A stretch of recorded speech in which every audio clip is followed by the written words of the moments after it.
Flujo real en turbomáquinas hidráulicas. Capa límite.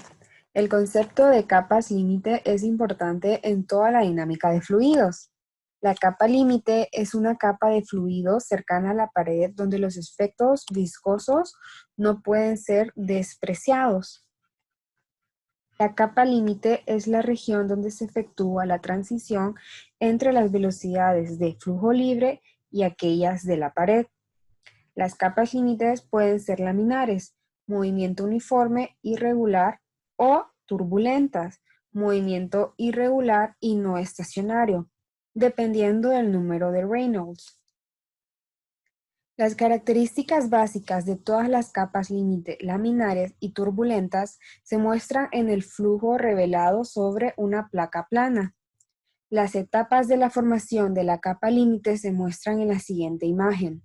A medida que aumenta el número de Reynolds, el flujo se vuelve inestable y finalmente para los números de Reynolds más altos, la capa límite es turbulenta. Teoría de capa límite. Esta fue formulada en 1904 por Ludwig Prandtl. La teoría establece que para un fluido en movimiento, todas las pérdidas por fricción tienen un lugar en una delgada capa adyacente al contorno del sólido, llamada capa límite, y que el flujo exterior a dicha capa puede considerarse como carente de viscosidad.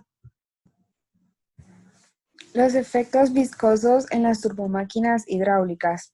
En las turbomáquinas axiales, el estudio de las capas límites sobre las caras de presión y de succión de los álabes y de las estelas que forman aguas abajo puede llegar a ser muy complejo. Existen otros mecanismos de generación de pérdidas viscosas, y en las turbomáquinas radiales aparecen capas límites sobre los álabes y sobre otras partes mojadas. Tanto para máquinas axiales como radiales, la rotación del fluido junto a las superficies pasivas de la máquina da lugar a la aparición de esfuerzos cortantes, lo que conduce a las llamadas pérdidas por fricción en el disco. Incluso los flujos de fugas dan lugar a otras pérdidas efectivas que deben incluirse en una evaluación realista de las pérdidas globales en una turbomáquina.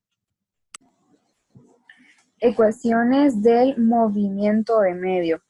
La ecuación 8.1 es la ecuación de conservación de la cantidad del movimiento para un líquido en ejes relativos al rodete. Si utilizamos la ecuación 6.1 y 6.19, donde W es la velocidad relativa del fluido fuera de la capa de límite y Fm es el vector de fuerzas másimas, y la sustituimos en la 8.1, nos dan como resultado la 8.2 y 8.3, que son los componentes de la ecuación de cantidad de movimiento para el movimiento relativo exterior de la capa límite. La ecuación 8.5 nos describe las líneas de presión motriz constante, incluyendo el potencial correspondiente a la fuerza centrífuga, donde Wn y Ws son respectivamente los componentes normal y tangencial de la velocidad relativa dentro de la capa límite. Si Rc y delta son muy pequeños, menores que 1, obtenemos la ecuación 8.6, que es la ecuación de continuidad en la capa límite junto al álave. Haciendo las mismas consideraciones de Rc y delta, obtenemos la ecuación 8.7. Es la ecuación de conservación de la cantidad de movimiento cerca del álave, dentro de la capa límite. Desprendimiento de la corriente. Si utilizamos la ecuación 8.2 y la sustituimos en la ecuación 8.7, obtenemos la ecuación 8.9. De aquí podemos deducir el comportamiento de la velocidad W. Si decrece, todo diverge y esto puede causar desprendimiento de las capas.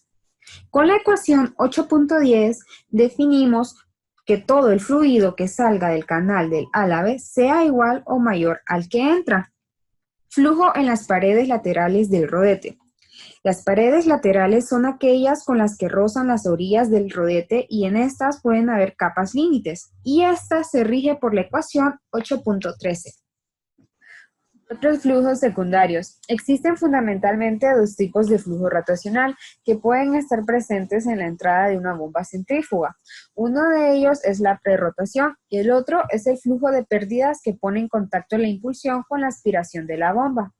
En el esquema nos muestra flujos secundarios globales que pueden aparecer en una bomba centrífuga.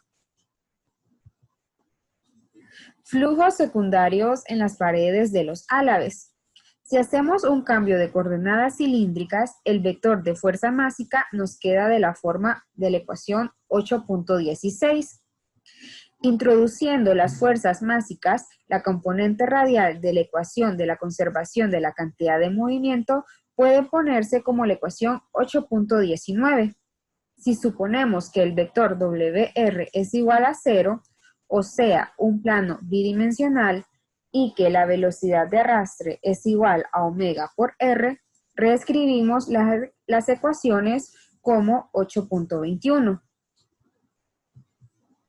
Gracias.